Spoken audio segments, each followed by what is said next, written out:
can you just tell us a little bit about yourself and how you got hooked up with Acast, and then maybe even, what is Acast? Absolutely. Yes. Acast is a Swedish podcasting company, headquarters in Stockholm, but we have a very strong footprint in the US and around the world.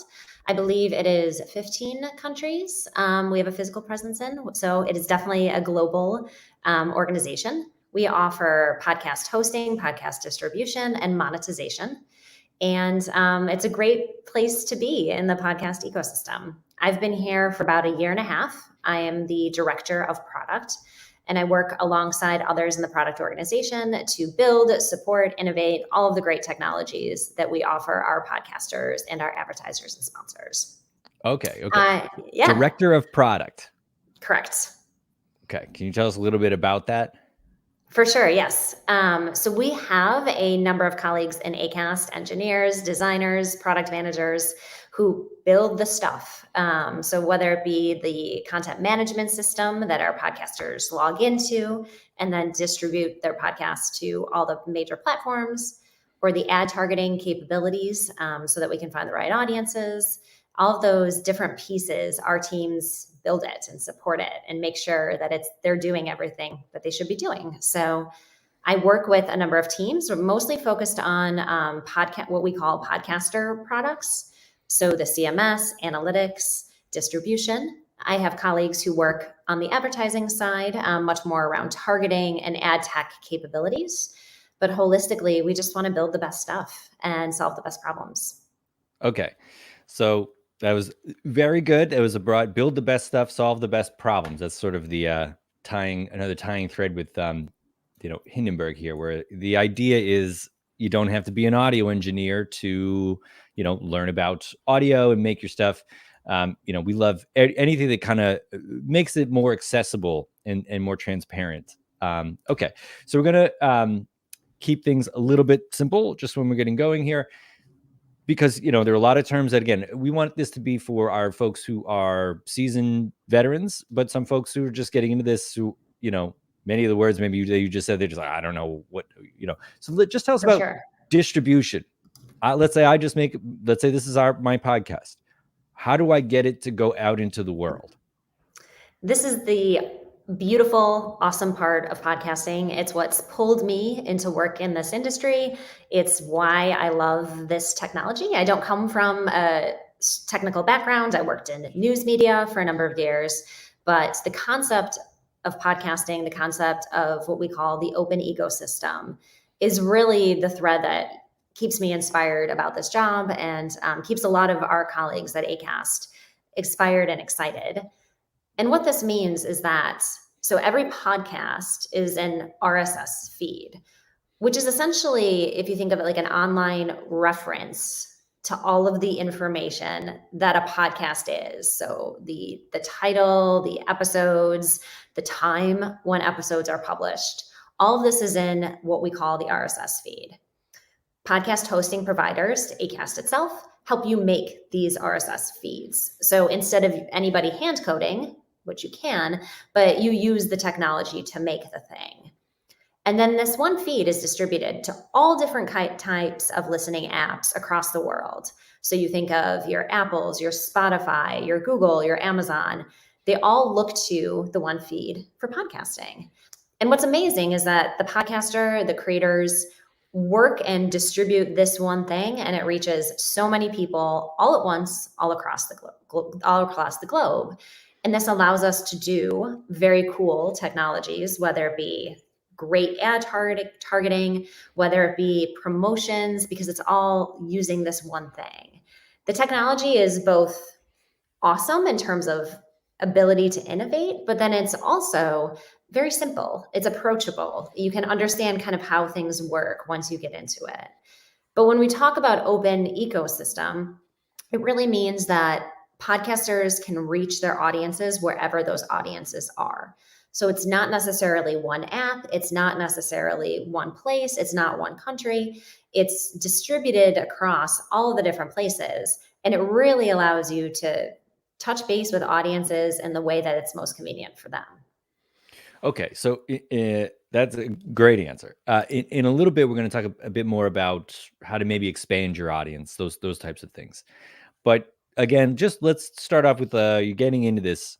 A lot of people when they're starting with, you've been at a lot of these conferences that I've been to, and it's a mix of folks, and it's such a booming industry now. There are more people at every conference. They get larger, and there are more beginners, and maybe they do have some great show that has yet to be put out there into the world, but there are some hassles in front of them, or like gear, what do I need to get, how do I need to do the technical part, editing, all that stuff, and then publishing, how do you put it out there? Another one is, of course, then if you're going to pay somebody to edit your podcast, well, then it costs you money now. If you're going to do it yourself, you're saving that cost, but then you have to learn how to do it. So what do you think of some of the misconceptions that people have just about making money from podcasting in general? What do you think when people get in there, what do they get wrong? Yeah, that's a good question.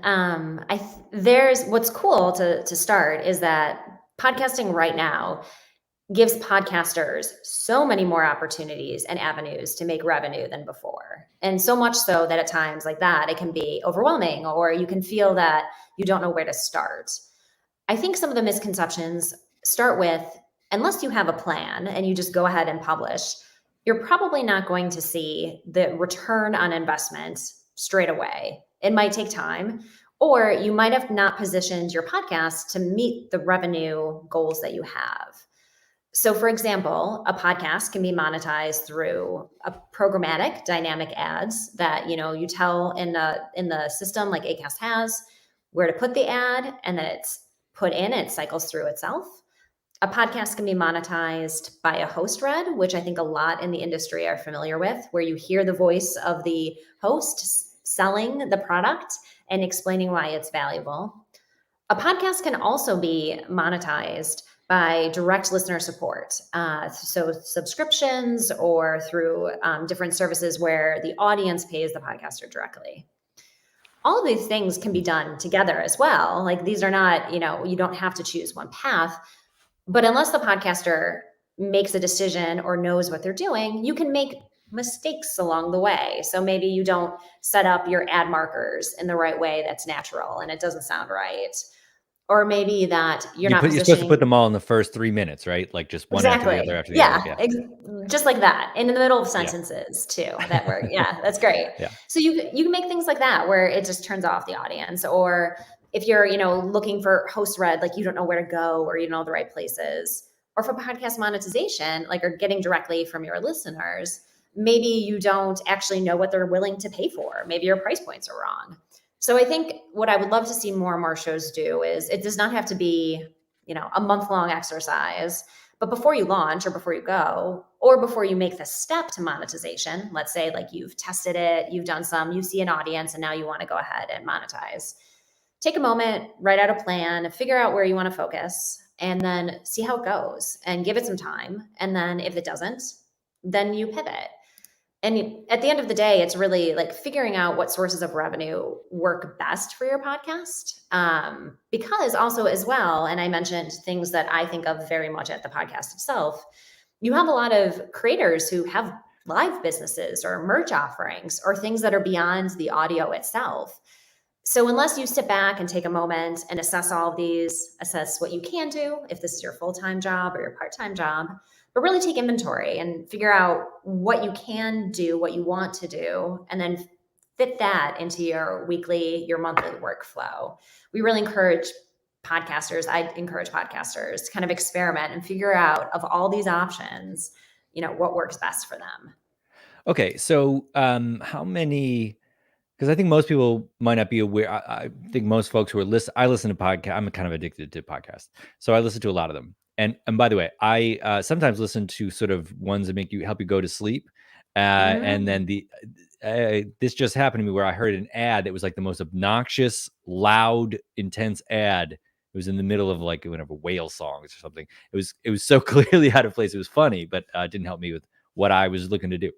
So I have a question about, how did that ad happen? How does that part of it work? And then also, I think most folks, including me, are a little bit ignorant to the subscription part of it. Do you know what percentage? You don't have to have the number. It's okay. But like an idea of how many people are subscribing to podcasts? How do you get direct subscribers, and how that part works? That's a good question. I don't necessarily have a solid number because it does vary from what the type of show is and what they're looking to do. So, like, I'll start with subscriptions. So, a podcast subscription allows somebody to pay the podcaster directly for private content, whether that's ad free, whether that is bonus content, whether it's early access to episodes and things like that. Like, these are all the types of things podcast subscriptions let you do. Acast offers one of these. We call it Acast Plus. You see this in other platforms as well, so we're not the only.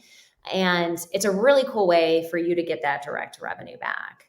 We see some of our podcasters where this is, even if they do have ads as well, this by and far supersedes the revenue. It's where they put their time, it's where they put their effort. And it's also a lot of times they have like really niche communities where they might be the only podcast out there who is really talking about these issues, and their audience is thus like engaged into it. And it's very much where they want to be. On the flip side, we see a lot of podcasters who offer an ad-free stream, for example. You might not see a higher conversion from your audience to something like that, but at the same time, it's a lot easier to do. Like for Acast, at least, and a lot of similar platforms, it just happens. It's more of a passive way to get an income, and it's a way to counteract perhaps your ad revenue in a different way. So we see podcasters take those different kinds of things and fit it into like what they call like our subscription strategy. When it comes to getting ads, like dynamic ads and like things like that, where you reference the sleep podcast, for example, it's really making sure that whatever hosting provider you're working with, you've set up the right things and the right, whether it be like blocking certain types of ads or blocking certain episodes from receiving ads. It's one of those where if you're working one-on-one with some type of like more white gloved service, like you talk to an account manager about that. On the flip side, it's also just making sure that you're aware of it too. I think a lot of creators don't think of advertising enough, and like they don't realize how it's wrapped up into the experience of the podcast. And it's a great thing. It's what keeps this industry going. It's what keeps podcasting open and accessible. So that podcasting being free is also a huge component to what our industry is. But it's part of the audio. Take a moment, think about how that flows. Think about, what that is. Listen to your podcast when it's out in the world. Give it, even if it's at like 5 times speed, like listen to that episode. Make sure you've done your things right. Because how many people do that? Because there's so much listening before and editing and all this potentially. Of course, it depends on the kind of show you're doing. But like, how many people listen to it when it's on Spotify or Apple or something? That's a great suggestion. And you can always go back and fix things. And like, that's the great thing with, podcasting as well. You can move things around, re-upload audio, publish it out. And then, those new users who listen get the fixed version. So you can recover if something happens. Okay. So why don't we then talk about this question? Sort of 2 questions here, kind of 3, all related. Okay. So you had mentioned advertising is part of the podcast experience. So I have here my 3 questions, all kind of tied in, and we can revisit it, related to advertising. How do advertisers find podcasters? So meaning, what's the advertiser perspective in this? Because I'm not sure that folks like we're getting people to make and put out their content, tell their stories. I'm not sure how many people start off saying, what's the advertiser perspective when they're trying to find things? So how do advertisers find podcasts? And then what do you personally think the future is of the skipping ad function that is on most podcast players? You can skip, usually unlike YouTube where you could skip the ads at the beginning of a video, but in podcasts you can skip ahead, whatever, 30 seconds or 15 seconds. So all of that. Great questions. So when we think about advertisers, and this is something that Acast plays extraordinary close attention to, is about, what do advertisers, sponsors want, and how do they get there, and how do they figure out what to do? We think of it very much and a simplified version, like a two-pronged approach. For what you think of like automated advertising opportunities and programmatic, that's very much when you think about a media buyer, a company that has a budget for podcasting ad spends and just kind of wants to execute on it. Like they know how much money they want to do. They might have questions around like types of podcasts or something like that, but like, they know that this is the bucket of money they want to spend. And then they're leaning into targeting capabilities. So they want to be able to use algorithms to match. And this is like podcast tech provides this, the best advertiser and the best podcast, and make sure that listening experience is great. So that, if you're listening to a health and beauty podcast, you get served an ad from a health and beauty company. Like that's exactly what we want. Right. And with that, it comes, what that brand agency wants to do. So if they have a bucket for programmatic ads, or if they have a bucket for something more high fidelity, like that's kind of where they're looking for that. Acast recently launched a self-service ad platform that fits one of these needs. So advertiser who just wants to go buy directly, kind of doesn't want to, just passes go, like that's one option in the marketplace. But then also what's cool in podcasting, and this is flashier and not as common for everybody, but when it comes to creative advertising, like branded podcasts or full sponsored stories, that's Can you actually a just much say more, what yeah, branded podcasts are for folks who don't yeah. know? That's where a brand and agency will essentially fund the creation of a show in order to either amplify their brand or to tell a story in a way that they might not be able to in other types of media. Podcasting, you're all here because podcasting is an intimate experience. And it's something that, resonates with audiences, that you take it and leave. And oftentimes audience, like we just want good content. We've launched, Acast has a podcast, it's called Roundabout, for example, with State Farm. And it features our creators telling stories about their experiences in different ways. So it's a really nice way, and it's beautiful artistry. So that allows a brand to partner with a podcast, with a network, whatever size and scale they're doing, and be able to tell a story in a format they might not have otherwise. And this also comes with things like, different elements for what an advertiser or podcaster want to like kind of identify that right fit. And that's really cool to see because that definitely pushes the podcasting medium forward. And it also brings in big brands to podcasting who, might not think of it number of years before. And I think that's also what I know Acast Creative is very excited about as well. And some of our big podcasters are excited. It stretches their creative muscles in a way that, it might not otherwise. Okay, so I'm going to give you two scenarios here from the advertiser perspective. Here's scenario one. I'm John, and I'm from Hellman's Mayonnaise.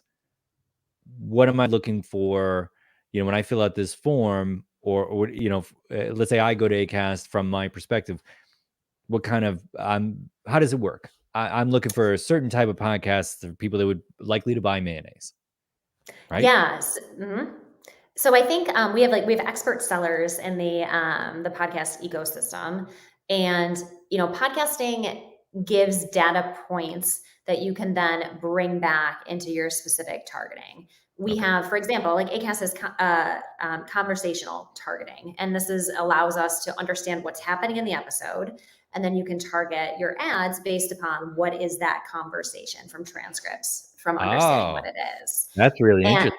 yeah, and it helps you, it's different, those different data points, so that then a specific brand or ad can be able to be targeted, whether it be, to, I don't know, talking about cooking, for example, or something like that. Right. On the flip side, a lot of advertisers come in and like they know the shows they want. Like they want to be on the big ticket shows, and that's where they want to buy ads, and that's where they work directly with the selling teams. So I think it kind of comes like that. Like the different scenarios can be, we want to reach an audience that, and that's where we use intelligence that we know about our shows. Like we know our shows reach, X% of audience on this continent, and like we have data that we can interpret based upon what we think their reach is in certain like markets and things like that, and gender and all those different things.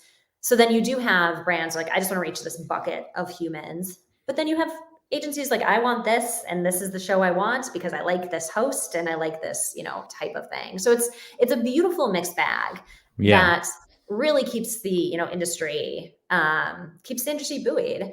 And also too, we really Acast acquired Podchaser within the year, and Podchaser is a online place that is essentially an inventory of all podcasts.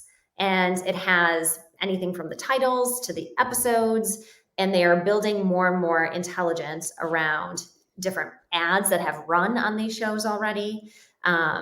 You have media alerts, like if you are mentioned in a show, you can set these things up with Podchaser. And that's where Acast also sees a lot of this type of discoverability when it comes from a brand point of view, but then also from a listener point of view.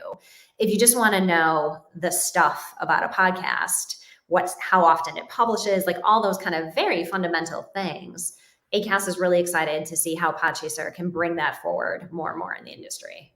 Okay. So we've already started to answer some of my pod chaser questions. But just for another perspective on let's say you're a small business this time and you're skeptical of if podcasting makes sense to do it, advertising on, let's say, I don't know, you own a small pottery store. So you own one place, one store, and you maybe would want to advertise. How, if you were coming that and you had no idea where to begin, like, how do I get my stuff on the right show? A news program maybe isn't the right place, but it's, a specified thing. So how would that Yeah. work?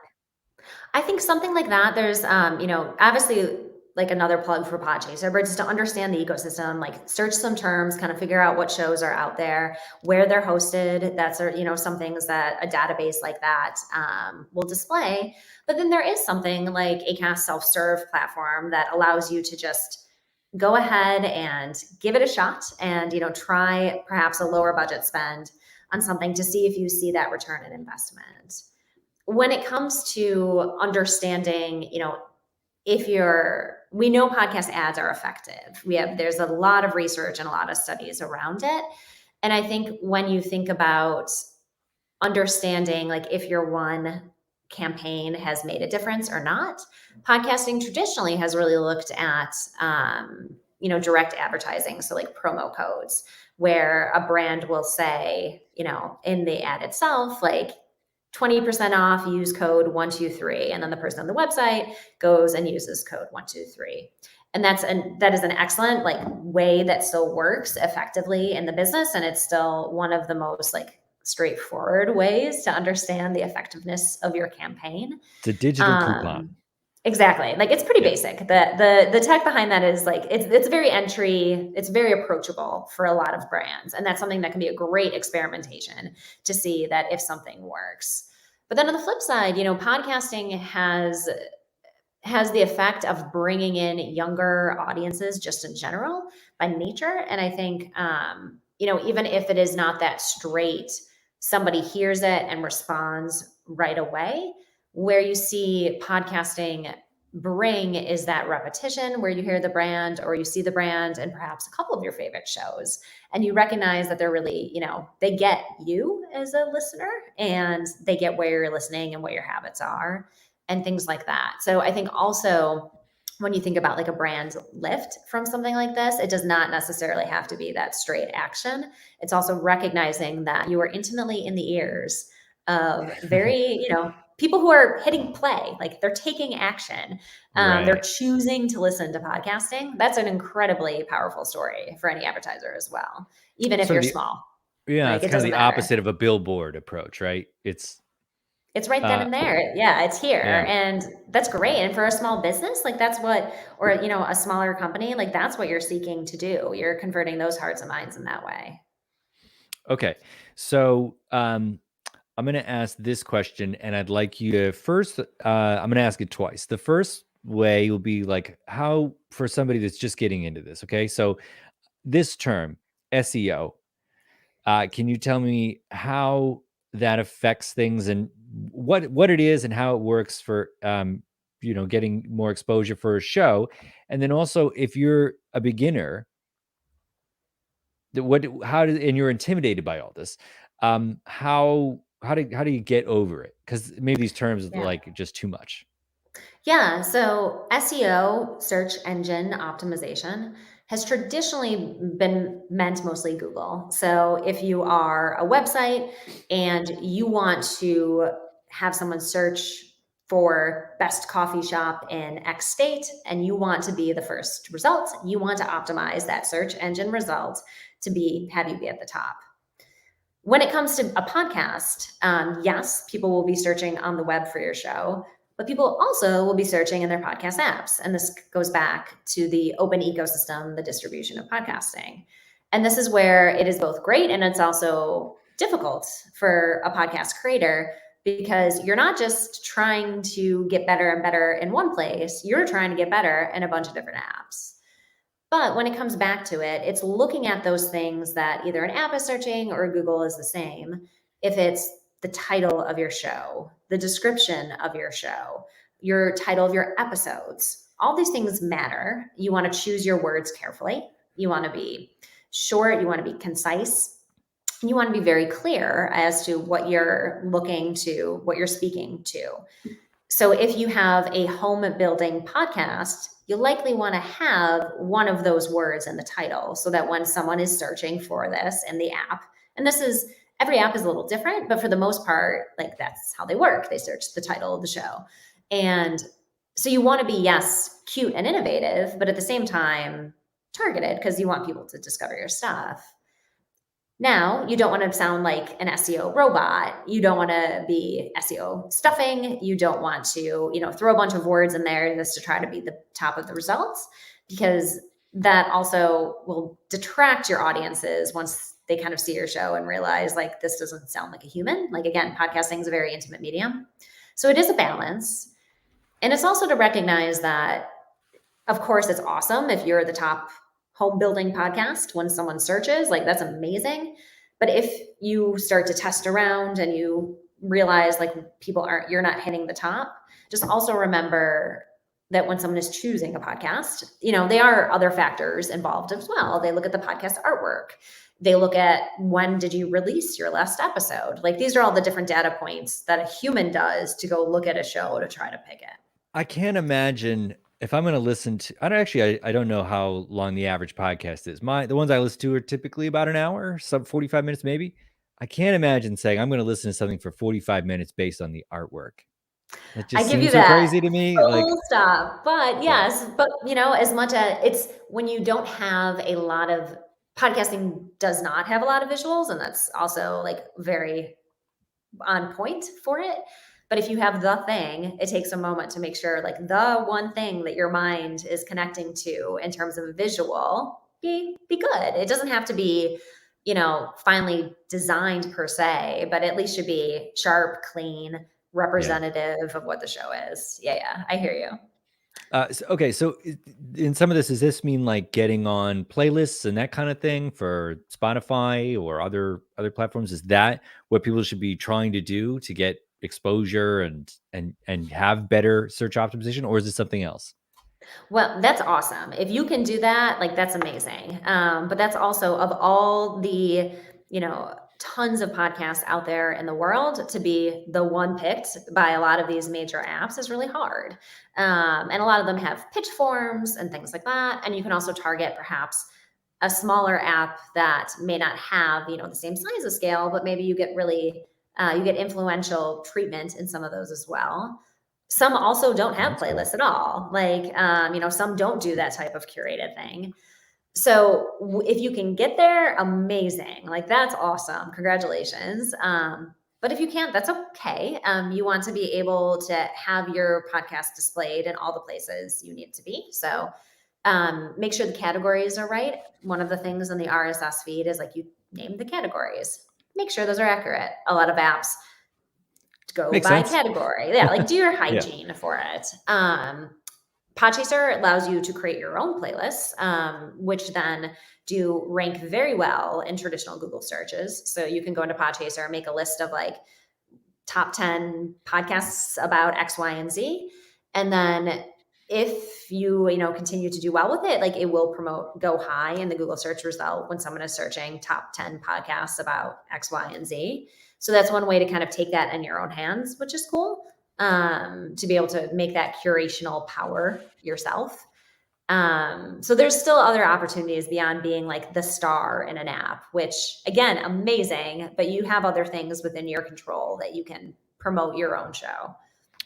Yeah. Okay. So, just out of curiosity, for the Podchaser, side of things, um, is that going to be, since it's now officially part of Acast, is Podchaser? So again, Podchaser, for those folks who don't know, you did a great job explaining it before, but it's often referenced as like the IMDb of podcasts. It's where you just get all the information about the players involved and all the data about the show, or any shows, or a lot of things. So is it going to be a separate institution or agency forever, or is it going to be just part of the, like, a part of Acast? I guess, like, it'll just be one thing.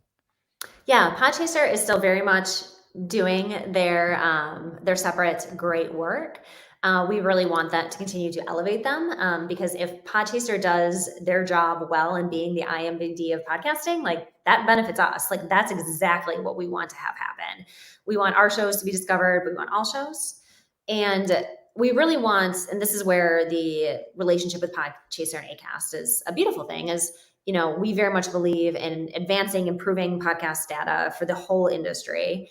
And this comes a lot of times through much more like structured data, whether it's how an RSS feed behaves or something like what Podchaser has led through on its website since launch. So the more that we as Acast can continue to support that, like it benefits all of us. So very much like Podchaser is still doing the great work that they're doing, but right now we're just making sure that we work together where it makes sense, and that we can continue to work forward great things in the industry, because that's what we want. Okay. So, couple more things. By the way, I should just remind everybody here, for those folks who are with us, if you do want to ask a question, if you could put it into the Q&A, now would be a good time. But so a lot of Hindenburg is a company that started off with the goal of making a community radio in Africa, where that was difficult to do, and so the program was invented for that, and then refined over time. So the idea is that you don't have to be very technical to do that. So our first consumers were a lot of reporters doing field work and that kind of thing. So for that side, for those folks, because obviously the industry has changed. I mean, I listen to a lot of news programs, but I listen to them as podcasts and all of that. So, do you have experience with people coming from the world of radio more, or a different type of thing that maybe it's a different world, and they're wondering like how to get more exposure for their podcast and all of that? Yeah, for sure. Before Acast, I worked at NPR, which very appropriate to be able to bring over the radio audience, to your podcasting audience. And it is a beautiful relationship. Much more traditional forms of media, whether it be radio, whether it be news publishing, have really started to embrace podcasting itself as a new way to reach new audiences in different places. And what's exciting again is podcasting is on demand. Like that's the core of it. So people listen when they want to listen.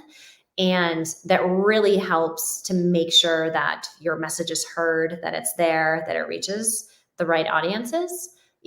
We saw a number of years ago where you had a lot of just radio programs were put directly on podcast feeds. And that fulfills the mission of reaching audiences, which is amazing and great.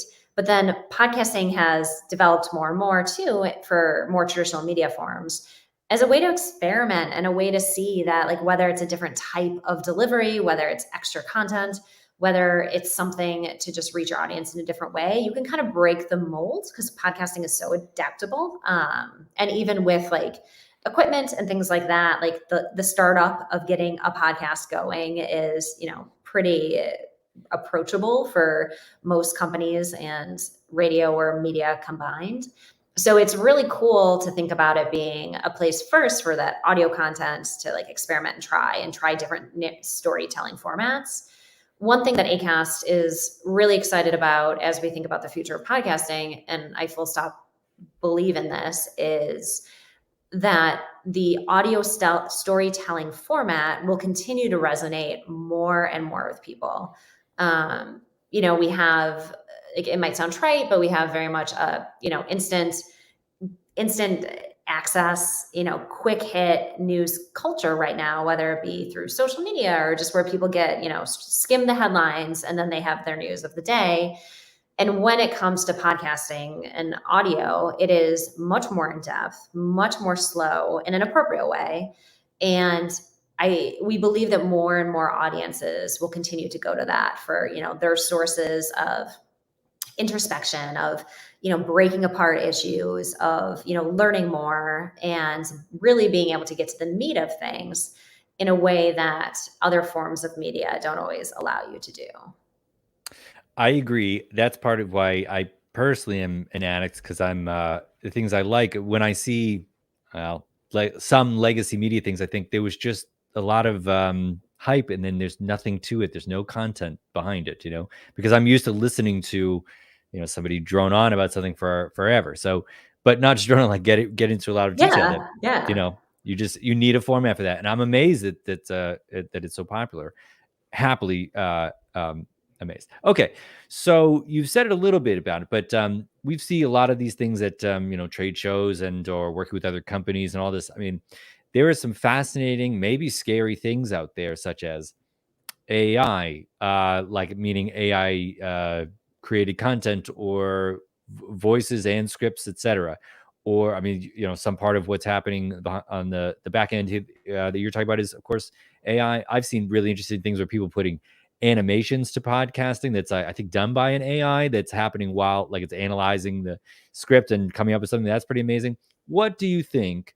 Do a little bit of pie in the sky. What do you think is kind of the future, or some exciting things about the future of the industry? Yeah, podcasting tech is in a real cool place right now. You're seeing a lot of people who have been in podcasting tech for years experiment and try things and try to set new. It sounds weird, like set new standards, but that's actually an exciting innovation to try to get the podcasting to do, whether it be feature different components of like metadata that can be added to all different apps. There's a lot of tech like experimentation happening, which is just so fun and so inspiring to see. I'm very excited about what specific kind of content, so not advertising, direct. We've done a lot of targeting in terms of ads across the industry. So you can, target ads to a specific region, for example, or obviously specific shows. But the type of editorial content or like serving up special content to people on a targeted basis is like just in its infancy. And I think that's really cool in a way that you can be able to provide somebody, a home workout plan where like they start on something on a Monday or Tuesday, and then they get their targeted audio experience, day by day that's set for them based Yeah. upon, whatever they're looking for of something. And the technology allows for all of this, like that type, in a way that it's not intrusive.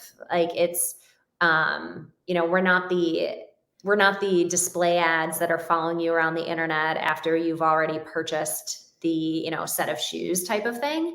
Much Right. more of like, what type of local editorial content can we give people? What type of, even this is where podcast subscriptions come in too. Like you can have people pay for your audiobook, for example, and have that be a podcast. And you can determine the release schedule, and you don't need to necessarily work, with a publishing, like you own that. That's yours. Go put it out as a podcast. Like that revenue comes back to you. So there's a lot of really cool opportunities right now and stuff like that where we see a lot more just like personal content where you can reach your audience like exactly what they want. And I think that's really cool and that's really exciting. Yeah, I agree. Stacey, Goers, so much good stuff. Thank you so much for being Thank you. a guest and coming here. Uh, Thank you everybody who joined us, and everybody on the stream. We will be replaying this there, of course, in the Facebook community. Just so much good stuff. So everybody, if you could just hit that reactions button in the front of your screen and show a little love there and support for Stacey. Thank you so much, and we will be back soon with more AMA sessions. So bye, everybody.